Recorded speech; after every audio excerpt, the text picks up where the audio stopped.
আসসালামু আলাইকুম রহমতুল্লাহ।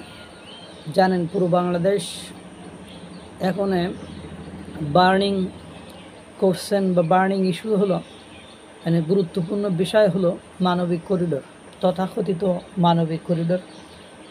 বাংলাদেশের সকল রাজনীতিবিদ, সকল রাজনৈতিক বিশ্লেষক, সকল সুশীল সমাজ বুদ্ধিজীবী এবং ইভেন আপনার সেনাবাহিনীর প্রধান সহ সকলে এই মানবিক করিডোরের বিপক্ষে অবস্থান করেছে। শুধু জাতিসংঘ এবং যুক্তরাষ্ট্রের চাওয়াতে বর্তমান সরকারের যারা ক্ষমতায় রয়েছে তারা নিজেদের ভেতরে আলোচনার মাধ্যমে মানবিক করিডোর দিতে সম্মত হয়েছে, যদিও এখনও দেই নাই। অনেকে বলছে দেওয়া হয়ে গেছে, অনেকে বলছে দেই নাই।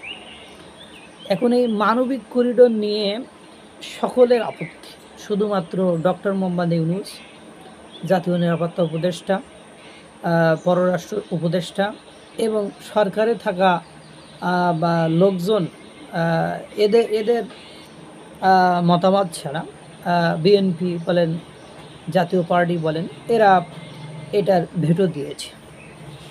আজকে একটু নতুন নিউজ দেখলাম, নিউজ দেখে অবাক হয়ে গেলাম। পিনাকি বিন শোয়েব বিন আবদুল্লাহ, ওই যে সব কিছুতে সে ভারতকে টান দিবেই, সে এখন বলতে চাচ্ছে যে মানবিক করিডোর নয়, এটা ভারতের সামরিক করিডোর। যে ওটা যদি মানবিক করিডোর দেওয়া হয় তাহলে ওটা মানবিক করিডোর হবে না, ওটা ভারতের সামরিক করিডোর হবে।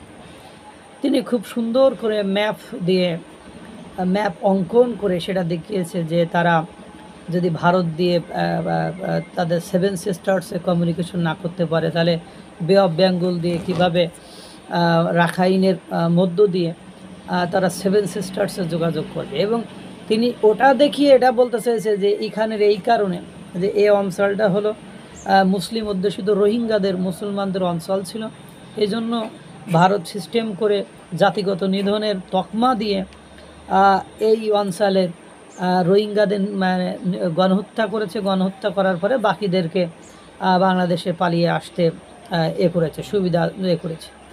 এবং শেখ হাসিনা রোহিঙ্গাদেরকে ফেরত পাঠাতে চায়নি কেন? যে শেখ হাসিনা রোহিঙ্গাদেরকে ফেরত পাঠাতে চায়নি কারণ ভারত এটা চায় না বলে। কিন্তু এতদিন আমরা শুনলাম যে আরাকান আর্মির না চাওয়াতে রোহিঙ্গাদের, যেমন জাতীয় নিরাপত্তা উপদেষ্টা ডক্টর খলিলুর রহমান বলছে আরাকান আর্মি না চাইলে রোহিঙ্গাদের ফেরত পাঠানো সম্ভব নয়, এবং চীনের আপত্তি থাকার কারণে রোহিঙ্গাদের ফেরত পাঠানো সম্ভব হয়নি। এখন দেখেন সেই ঘুরিয়ে ফিরে পিনাকি কিন্তু ভারতের মানে এর মধ্যেই বাস দেওয়ার জন্য রেডি, মানে ও ভারত বিরোধিতা করবেই। কারণ এখন আমার প্রশ্ন হলো, এই মানবিক করিডোর যদি ভারতের সামরিক করিডোর হয় তাহলে ডক্টর মোহাম্মদ ইউনূস কেন এই সিদ্ধান্ত নিচ্ছে? কারণ বাংলাদেশের যারা রাজনৈতিক দল আছে তারা তো এই সিদ্ধান্ত নিচ্ছে না, তাহলে ডক্টর মোহাম্মদ ইউনূস কেন এই সিদ্ধান্ত নিচ্ছে? ডক্টর খলিলুর রহমান, ফেরেশতাদী শফিকুল আলম সহ সরকারে যারা আছে, উপদেষ্টা সরকার ব্যতিরিকে অন্য কোনো রাজনৈতিক দল, অন্য কোনো ব্যক্তিরা তো এই মানবিক করিডোর দিতে সম্মত নয়। তো এই সিদ্ধান্ত তো নিচ্ছে কারা? এই সিদ্ধান্ত নিচ্ছে হলো আপনার উপদেষ্টা সরকার। আবার আপনি এই বলতেছেন ডক্টর মোহাম্মদ ইউনূস বলছে রোহিঙ্গাদের ফেরত পাঠাবে, তা রোহিঙ্গাদের ফেরত পাঠাবে ডক্টর মোহাম্মদ আগামী ঈদের মধ্যে, তো পাঠাক।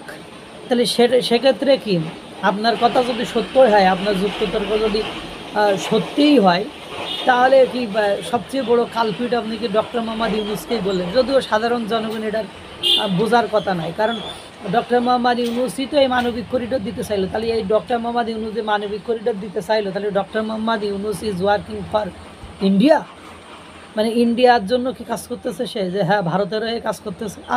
আপনার যুক্তিতর্ক তো দিন শেষে সেটাই বোঝায়। যদিও যারা কমেন্ট বক্সে কমেন্ট করেছে তারা এটা বুঝেছে, তারা নেগেটিভ বিষয়টাকে ভাবি নাই যে তাহলে বর্তমান বাংলাদেশে যে সরকার আছে এই সরকারটা কি? এই সরকারটা কি সরকার? ভারতের সরকার। আগে তো আওয়ামী লীগ ছিল ভারতের মানে দাসী। আপনার বক্তব্যে বোঝা যায় যা ভারতের দাসী, তাহলে এ কি দাসের উপরে দাসী, মানে দাসীর উপরের বড় দাস সেটা না হলে এটা করতে যাচ্ছে কেন? যেখানে সারা বাংলাদেশের কোনো রাজনৈতিক বিশ্লেষক এই কথা বলতে পারেনি, সেখানে আপনি একার কন্তে একটা ফুটু ফাটা বের করে বিকল্প, মানে যেহেতু বাংলাদেশের সাথে বা ভারতের রিলেশন ভালো নয়, বা বাংলাদেশ সব কিছু ট্রানজিট ট্রান্সশিপমেন্ট ট্রানজিট বা আমদানি রপ্তানি সব কিছুতে নিষেধাজ্ঞা শুরু হয়েছে, কমিউনিকেশন বন্ধ হয়ে গেছে, সেজন্য হঠাৎ করে তারা এই যে বে অফ বেঙ্গল দিয়ে মানে রাখাইন বা আরাকান অঞ্চল দিয়ে তারা তাদের সেভেন সিস্টার্সে কমিউনিকেশন করার চিন্তা ভাবনা করেছে। আর এটাকেই তুমি সুলকানি হিসাবে দাঁড় করায় কী করতে চাইতেছো তুমি, মূলত বলতে চাই। তাহলে আমার প্রশ্ন হলো, পিনাকি ভট্টাচার্যের যে পিনাকি বিন শোয়েব বিন আবদুল্লাহর এই বক্তব্যে যারা সমর্থন করেছে, সাপোর্ট করেছে, তাদেরকে এটা তো মেনে নিতে হবে যে এই সরকারই তাই ভারতের হয়ে কাজ করছে। তাহলে বোঝা গেল পিনাকির বক্তব্যে বোঝা যায় বর্তমান সরকার ভারতের হয়ে কাজ করেছে। সুতরাং ওই জেলাউল সেই কদু মধ্যে আমাদের বাগানের মধু সব লোকেই খেয়ে গেল, কোনো লাভের লাভ কিছু হইল না। আল্লাহ তাআলা সকলকে ভালো রাখুক, সুস্থ রাখুক। আসসালামু আলাইকুম ওয়া রাহমাতুল্লাহ।